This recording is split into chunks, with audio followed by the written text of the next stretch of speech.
Pernahkah kamu mendengar kisah seorang raja gagah perkasa yang membuang mahkotanya bukan hanya sekali, tetapi 2 kali?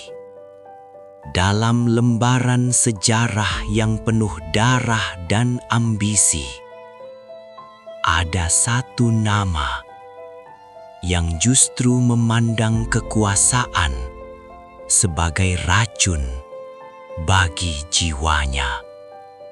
Dialah Sultan Murad II, penguasa Turki Utsmani, ayah dari sang penakluk Konstantinopel.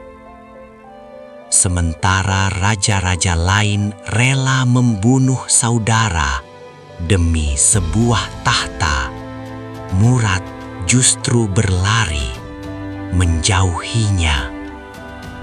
Ia adalah paradoks terbesar di zamannya, seorang satria yang lebih mencintai sajadah daripada pedang, seorang sultan yang membenci istananya sendiri demi mengejar ketenangan uzlah bersama Tuhannya. Sejak usia muda, Murad II telah memikul beban berat kekhilafahan di pundaknya. Ia berhasil memadamkan pemberontakan, memperluas wilayah, dan membawa kedamaian bagi rakyatnya.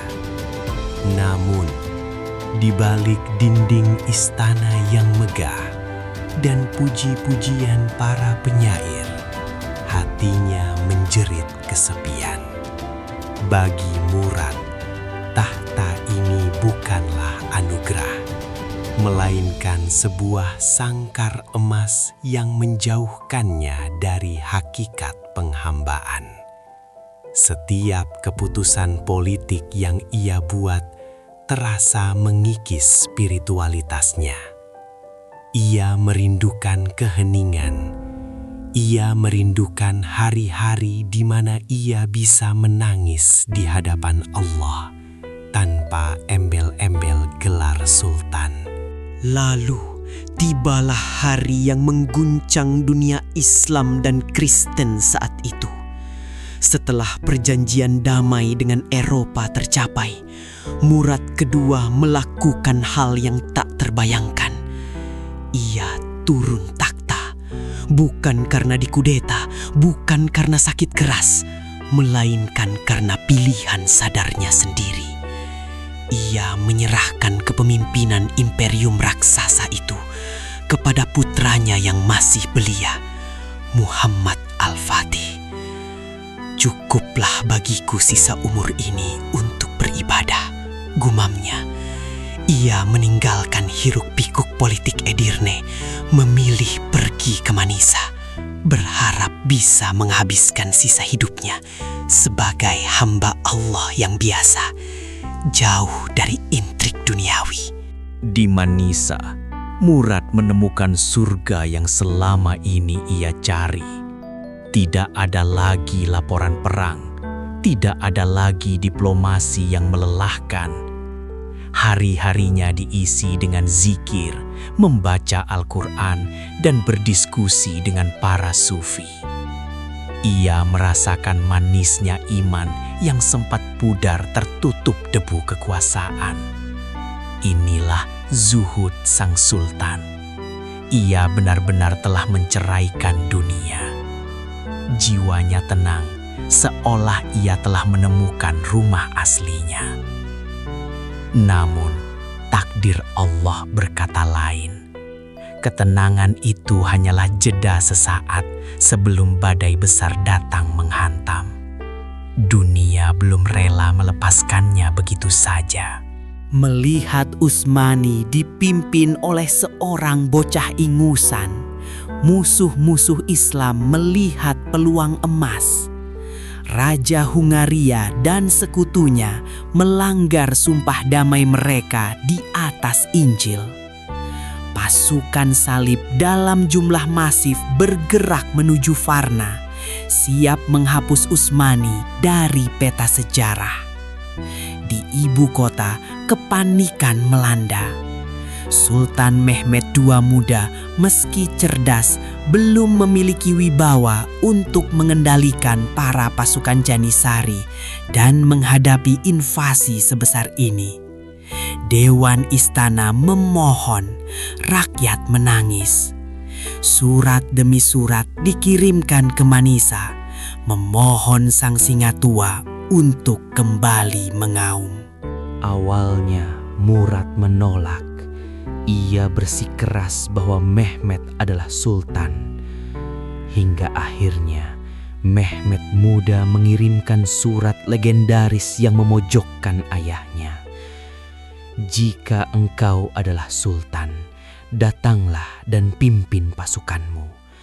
Namun jika aku adalah sultan, maka aku memerintahkanmu untuk datang memimpin pasukanku.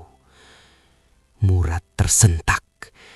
Ia sadar ibadah ritualnya, hablum minallah, tidak boleh mengorbankan keselamatan umat, hablum minannas. Dengan berat hati, ia tinggalkan tasbihnya dan kembali menggenggam pedang. Ia korbankan kedamaian pribadinya demi nyawa jutaan rakyatnya di pertempuran Varna. Setelah kemenangan telak di Varna, Murad mencoba kembali pensiun. Namun sekali lagi, kekacauan memaksa ia kembali naik tahta untuk kedua kalinya hingga akhir hayatnya. Sejarah mencatat, Murad II adalah pemimpin yang terjebak dalam kekuasaan.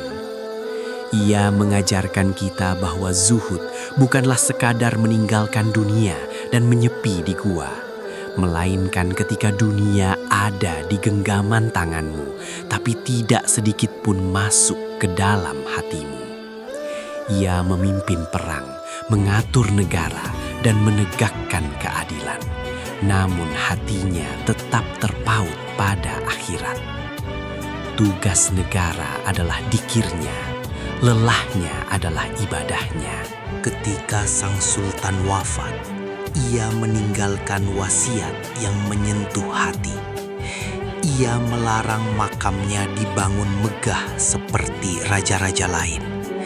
Ia meminta agar atap makamnya dibiarkan terbuka, agar rahmat Allah berupa air hujan bisa langsung menyentuh tanah kuburnya, layaknya kuburan orang miskin. Itulah bukti terakhir kerendahan hati Sultan Murad II. Seorang raja yang membenci tahtanya, namun dicintai oleh sejarah dan rakyatnya. Sosok yang mengajarkan bahwa kemuliaan bukan terletak pada mahkota yang kau pakai, melainkan pada seberapa besar pengorbananmu untuk orang lain.